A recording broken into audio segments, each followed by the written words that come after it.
Welcome again to the online classes of Patanga High School. My dear students, respected and honorable teachers, my colleagues and guardians. At first take my salam and cordial love from the core of my heart. My dear students, I hope that all of you are keeping well physically and mentally, and your study is going on at home as usual. Today I am here before you with an important topic of English grammar. The topic I am going to discuss with you is active and passive. প্রিয় শিক্ষার্থীরা, গত ক্লাসে আমরা active passive নিয়ে আলোচনা করেছিলাম। Active প্যাসিভের কিছু basic নিয়ে আলোচনা করেছিলাম। এটা আমাদের সেকেন্ড ক্লাস। অ্যাক্টিভ প্যাসিভ করতে সবচেয়ে যেটা সমস্যা হয় এটা হচ্ছে অক্সিলারি ভার্বের ব্যবহার। কোন টেন্সে কোন অক্সিলারি ভার্ব ব্যবহার করতে হবে সেটা আমাদেরকে জানতে হবে, মুখস্থ করতে হবে। যদি আমরা অক্সিলারি ভার্ব এর ব্যবহার মনে রাখতে না পারি, অ্যাক্টিভ প্যাসিভ করার ক্ষেত্রে আমরা সমস্যার সম্মুখীন হব। প্রিয় শিক্ষার্থীরা, বোর্ডে তোমাদের জন্য একটি অক্সিলারি ভার্বের লিস্ট দেওয়া হলো, তোমরা সেটি ভালো দেখে নাও। চলো দেখি। যদি প্রেজেন্ট ইনডেফিনিট টেন্স অর্থাৎ সাবজেক্টের পরে ভার্বের প্রেজেন্ট ফর্ম থাকে তাহলে অক্সিলারি ভার্ব এম ইজ আর বসবে। যদি পাস্ট ইনডেফিনিট টেন্স অর্থাৎ ভার্বের পাস্ট ফর্ম থাকে তাহলে ওয়াজ অয়ার বসবে। যদি প্রেজেন্ট কন্টিনিউয়াস টেন্স অর্থাৎ am is are was were shall be will be plus verb plus ING থাকে, প্যাসিভ ভয়েসে এদের পরে বিং যুক্ত হবে। যদি সেন্টেন্স পারফেক্ট টেন্স হয় অর্থাৎ have has had shall have will have plus V3 থাকে তাহলে প্যাসিভ ভয়েসে এদের পরে বিন যুক্ত হবে। অ্যাক্টিভ সেন্টেন্সে মডেলস অর্থাৎ can, could, may, might, shall, should, will, would, must, had to থাকলে প্যাসিভ ভয়েসে মডেল ভার্বের পরে বি বসে। যেমন I can solve it, passive voice it can be solved by me. Active সেন্টেন্সে to be verb plus to অর্থাৎ am to, is to, are to, was to, were to ইত্যাদির পরে to থাকলে passive ভয়েসে to be verb plus to এর পরে be বসে। যেমন বর্ষা ইজ টু কুক রাইস, বর্ষাকে ভাত রান্না করতে হয়, প্যাসিভ ভয়েসে রাইস অবজেক্ট সাবজেক্টের জায়গায় চলে আসলো, ইজ টুর পরে বি বসে গেল, কুক ভার্বের V3 প্লাস বাইয়ের পরে সাবজেক্ট অবজেক্ট ফর্ম। আবার অ্যাক্টিভ সেন্টেন্সে to have verb plus to অর্থাৎ have to, has to, had to, shall have to, will have to ইত্যাদি থাকলে প্যাসিভ ভয়েসে to have verb plus to এর পরে বি বসে। যেমন we have to help mother, passive voice হবে mother has to be helped by us. অ্যাক্টিভে we সাবজেক্টের পরে হ্যাভ বসছে, কিন্তু প্যাসিভ ভয়েসে যেহেতু মাদার সাবজেক্ট এজন্য মাদারের পরে হ্যাভ না বসে সিঙ্গুলার ভার্ব হ্যাজ বসে গেছে।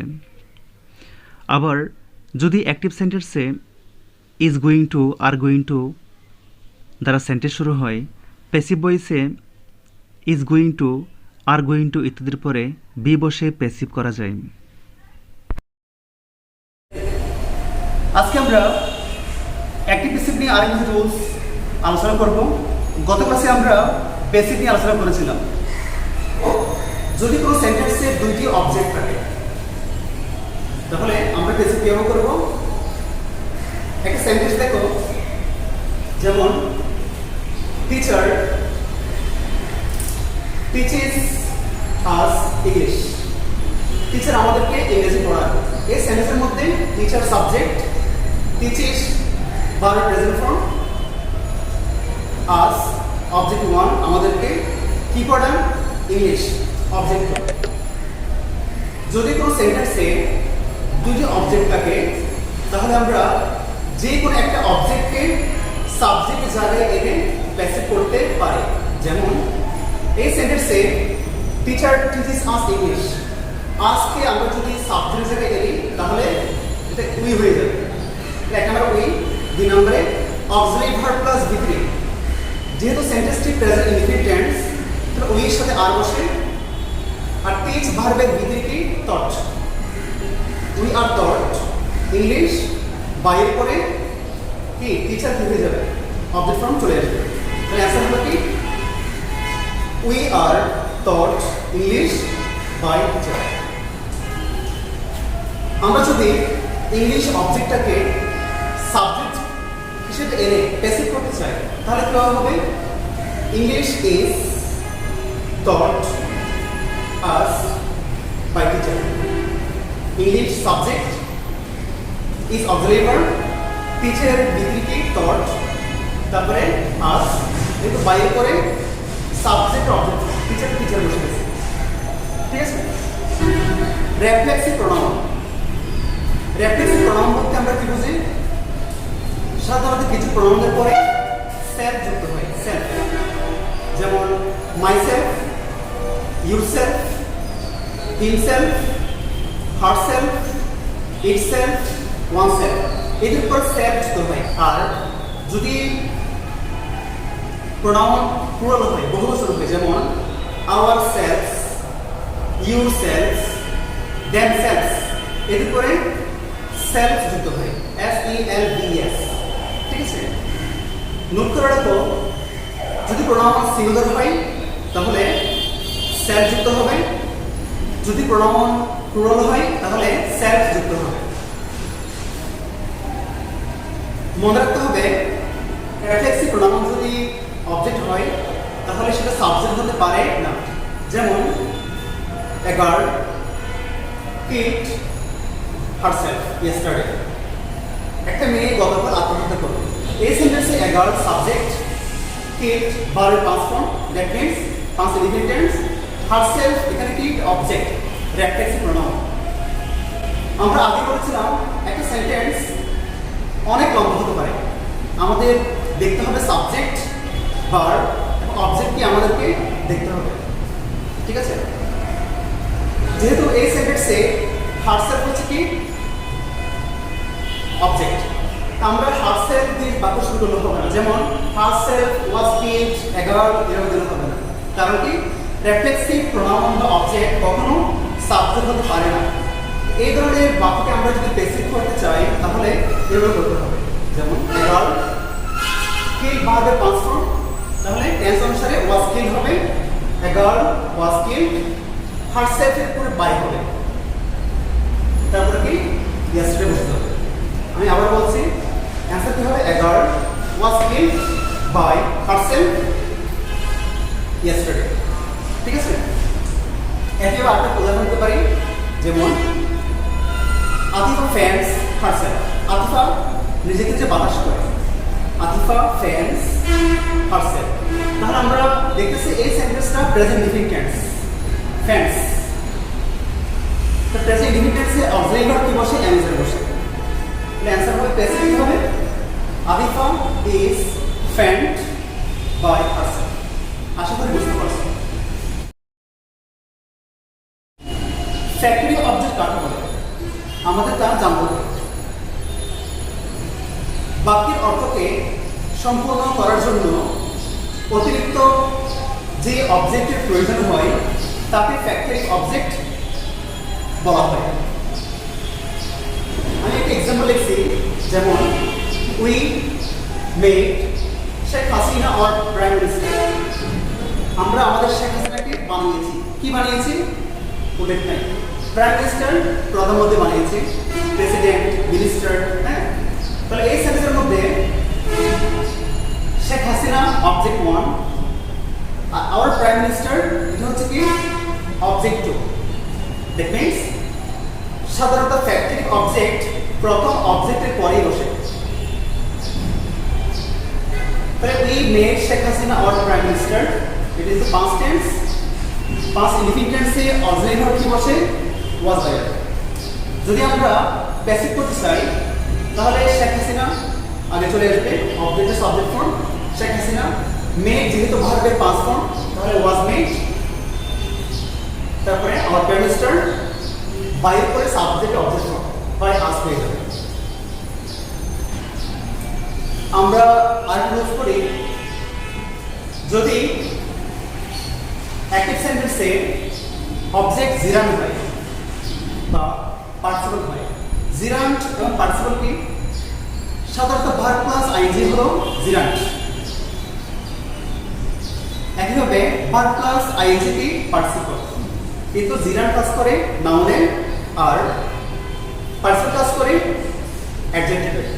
দুটোর মধ্যে পার্থক্য আছে, আমরা সেদিকে যাচ্ছি না। আমি একটা এক্সাম্পল লিখছি, যেমন I saw him playing football. আমি তাকে ফুটবল খেলতে দেখেছি। এই সেন্টেন্সে I saw, I subject saw, verb past form, him object R playing football এটা হচ্ছে কি? জিরান্ট। ঠিক আছে? তা আমরা এই ধরনের সেন্টেন্সকে প্যাসিভ কিভাবে করব? I saw him, আমরা এতটুকু মনে রেখে আমাদের এখানে হিমটা হচ্ছে কি? অবজেক্ট। যদি আমরা সাবজেক্ট হিসেবে আনি তাহলে কি হবে? হিমটা হি হয়ে যাবে। saw ভার্বের পাস্ট ফর্ম, তাহলে was seen, he was seen playing football by me। ঠিক আছে? এরপর আসি, যদি কোনো সেন্টেন্সে অবজেক্ট না থাকে প্যাসিভ কিভাবে করব? যেমন দেখো, আই সে আমি বলি, আই টেল আমি বলি, আমি বলি আমি কি বলি, কোনো অবজেক্ট নাই। এই ধরনের সেন্টেন্সকে যদি আমরা প্যাসিভ করতে চাই তাহলে আমাদের কি করতে হবে? যদি কোনো সেন্টেন্সে অবজেক্ট না থাকে একটা উপযুক্ত কি আনতে হবে? সাবজেক্ট এর প্যাসিভ করতে হবে। যেমন আই সে আমি বলি, আমি কি বলি? ঠিক আছে, উল্লেখ নাই। তো এটা প্যাসিভ হবে কি? আমরা যদি এভাবে বলি আই সে ইট, আমি এটা বলি, মনে মনে আমরা ইটকে অবজেক্ট হিসেবে ধরে নিলাম, তাহলে it is said by me হয়ে গেল। ইট সাবজেক্ট, প্রেজেন্ট টেন্সের জন্য অক্সিলারি ভার্ব ইজ আনলাম, সেটা সেড হয়ে গেল, এরপর বাই মি। আরেকটা এক্সাম্পল দিই, আতিফা ক্যান রিড, আতিফা পড়তে পারে। কি পড়তে পারে? অবজেক্ট নাই। তা আতিফা পড়তে পারে কি? সাধারণত বই পড়তে পারে, কবিতা পড়তে পারে। আমরা যদি বই লিখি আতিফা ক্যান রিড বুকস, তাহলে বুকস যদি পুরনো হয়, বহু বছর হয়, বুকস আগে চলে আসবে। তারপরে আমরা যদি মডেল ভার্ব থাকলে এটার পরে কি বলবো? মানে books can be read by Atifa. ঠিক আছে? আসলে বুঝতে পারছো? এবার আমি তোমাদের সম্মুখে কয়েকটি কন্ডিশনাল অ্যাক্টিভ প্যাসিভ নিয়ে আলোচনা করব। যেমন দেখতে পাচ্ছ, Atifa is writing a letter, Atifa একটা চিঠি লিখতেছে।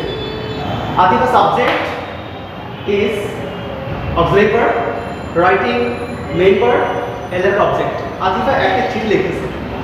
আমরা যদি প্যাসিভ করতে চাই, অবজেক্ট এ লেটার আগে চলে আসবে, এ লেটার ইজ রাইটিং, যেহেতু প্রেজেন্ট কন্টিনিউয়াস টেন্স আমরা জেনেছি যদি প্রেজেন্ট কন্টিনিউয়াস হয় তাহলে to verb am is are, was are, shall will be এদের উপরে বিং বসে, তাহলে এ লেটার ইজ আছে, ইজ বিং হবে, রাইটিংটা রিটেন হয়ে যাবে, বাইরের পরে আতিফা বসে যাবে। তাহলে অ্যান্সার কি? A letter is being written by Atifa. ঠিক আছে? যদি এই সেন্টেন্সটি নেগেটিভ হয়, যেমন Atifa is not writing a letter, Atifa একটা চিঠি লিখতেছে না, তাহলে আমরা কি করবো? এ লেটার ইজ নট, নটটা যোগ করে দিব প্যাসিভ হয়েছে। তাহলে অ্যান্সার কি হলো? A letter is not being written by Atifa. ঠিক আছে? আরো একটা এক্সাম্পল লিখি, যেমন বর্ষা কুকস ফুড, বর্ষা খাবার রান্না করে। এই সেন্টেন্সে বর্ষা সাবজেক্ট, কুকস ভার্বের প্রেজেন্ট ফর্ম, ফুড অবজেক্ট। যেহেতু এই সেন্টেন্সের প্রেজেন্ট ইনডিফিনিট টেন্স, তাহলে আমরা জানি প্রেজেন্ট ইনডিফিনিট টেন্সে অক্সিলারি ভার্ব কি বসে? এম ইজ আর বসে। তাহলে ফুড আমি নিয়ে আসলাম, ফুড। ফুড সিঙ্গুলারের জন্য ইজ হবে, ফুড ইজ। কুকটা প্রেজেন্ট ফর্ম, এর ভিতরে কি? কুকড। তাহলে ফুড ইজ কুকড, বাইরে পুরা বর্ষা বসে যাবে। ঠিক আছে? আবার দেখো সেন্টেন্সটা একটু এরকম হয়, বর্ষা does not cook food, Barsha খাবার রান্না করে না। যদি নেগেটিভ হয় আমাদের স্টুডেন্টরা সাথে একটা কনফিউশন হয়ে যায়, বুঝতে সমস্যা হয়। এই জন্য আমি কনফিউশন দূর করতেছি। বর্ষা does not cook food, Barsha খাবার রান্না করে না। তাহলে সাবজেক্ট কি? বর্ষা, ফুড আমি নিয়ে আসলাম। ডাজ নট, যদি অ্যাক্টিভ সেন্টেন্সে ডাজ নট বা ডু নট থাকে, প্যাসিভ ভয়েসে auxiliary verb do not does নটের পরিবর্তে ইজ নট বা কি বসবে? আর নট বসবে। যেহেতু ফুড সিঙ্গুলার এজন্য is not. Food is not cooked by Barsha. ঠিক আছে? এবার আসি একই সেন্টেন্স যদি পাস্ট ইনডিফিনিট হয়, যেমন Barsha did not cook food, Barsha খাবার রান্না করেনি। যদি একই সেন্টেন্সে ডিড নট থাকে, প্যাসিভ ভয়েসে ডিড নটের পরিবর্তে ওয়াজ নট বা আর নট বসবে। তাহলে food was not cooked by Barsha. আসলে বুঝতে পারছি। আমরা আরেকটি এক্সাম্পল দেখি, Mitu has changed the rules, Mitu rules কি পরিবর্তন করে ফেলেছে। এই সেন্টেন্সে Mitu subject, has to have verb singular, changed মূল verb, the rules object. Mitu subject singular, has verb singular. যদি সাবজেক্ট সিঙ্গুলার হয় সাধারণত ভার্ব সিঙ্গুলার হয়, যদি সাবজেক্ট প্লুরাল হয় ভার্ব কি হয়? প্লুরাল হয়। তো আমরা যদি প্যাসিভ করতে চাই, আমরা আগে জেনেছি টু হ্যাভ ভার্ব, তা have has had, shall have will have থাকলে এদের উপরে মিস্টার বিং বসে, B E E N, being. Continuous টেন্সে বিং বসে, পারফেক্ট টেন্সে বিং বসে। তাহলে যদি প্যাসিভ করি তাহলে দেখো অবজেক্ট কি? The rules. দ্য রুলস, অনেক রুলস প্লুরাল। এখানে হ্যাজ থাকলে হ্যাজ বিন না বসে হ্যাভ বিন বসবে। কারণ কি? The rules object plural, subject যদি প্লুরাল হয় বাদ হবে কি? প্লুরাল। তাহলে হ্যাজ বিন না হয় হ্যাভ বিন হবে। তারপরে ভিতরি, চেঞ্জ অলরেডি ভিতরি আছে। তারপর বাই লিখো, অ্যান্সার কি দাঁড়ায়? Her rules, sorry the rules have been changed by লিখো। ঠিক আছে? আমরা আরো একটা রুলস দেখি, I have broken the glass, আমি গ্লাসটি ভেঙেছি। এই সেন্টেন্সে I subject, have auxiliary verb, broken main verb, the glass object. ঠিক আছে? আমরা যদি প্যাসিভ করতে চাই, দ্য গ্লাস অবজেক্টটাকে সাবজেক্ট জায়গায় আনতে হবে। তারপরে আমরা জানি হ্যাভ হ্যাজ থাকলে বিন বসে, have been has been. I এর পরে হ্যাভ বসে, দ্য গ্লাস সিঙ্গুলার এজন্য হ্যাভ না বসে হ্যাজ বসবে। তাহলে the glass has been broken by me. ঠিক আছে? আরেকটা কনফিউশনাল এক্সাম্পল দিই, যেমন আই শ্যাল হেল্প আতিফা, আমি আতিফাকে সাহায্য করব। I shall help Atifa. Passive করতে এখানে শ্যাল থাকলে শ্যাল দিয়ে বসবে না। শ্যাল থাকলে এখানে যেহেতু অবজেক্ট কি? আতিফা, আমরা আতিফাকে যদি সাবজেক্ট জায়গায় এনি, তাহলে সাবজেক্ট অনুসারে আমাদেরকে অবজেক্ট আনতে হবে। তাহলে আমরা জানি আই এর পরে উইর পরে ফার্স্ট পারসনের ক্ষেত্রে শ্যাল বসে, কিন্তু সেকেন্ড পারসন থার্ড পারসনের ক্ষেত্রে উইল বসে। তাহলে অ্যান্সার হবে Atifa will be help by me. ঠিক আছে? একইভাবে আমি যদি বলি Atifa will help me, Atifa আমাকে সাহায্য করবে। যদি প্যাসিভ করি তাহলে মি অবজেক্ট ফর্ম, যদি আমরা প্যাসিভ করি তাহলে মিটা কি হয়ে যাবে, সাবজেক্ট হয়ে যাবে, আই হয়ে যাবে। তাহলে আমরা এখানে ছিলাম Atifa will help me, will থেকে উইল হবে না, যেহেতু আই এর পরে কি বসবে, শ্যাল। তাহলে I shall be helped by Atifa. তবে বলে রাখি বর্তমান আধুনিক ইংলিশে প্রত্যেকটা সাবজেক্টের পরে উইল বসানো যায়, এটা ভুল হবে না, ঠিক আছে? তো প্রত্যেকে বাসায় স্টাডি করবা, বার শিখতে হবে। যে সমস্ত বাড়ি কাজ দিচ্ছি আমি, এগুলো বাড়ি কাজ করবা। অ্যাসাইনমেন্ট যখন জমা দিতে আসবে তখন আমাকে দেখাতে পারো আমাদেরকে। তো কথা না বলি আজকে এতটুকু। ইনশাল্লাহ আমরা আগামী ক্লাসে ইম্পারেটিভ এবং ইন্টারভিউ সেন্টেন্স একটি থেকে বেশি কীভাবে করা যায় আমি সেটা শিখব। প্রত্যেকে ভালো দেখো, সুস্থ দেখো, আল্লাহ হাফেজ।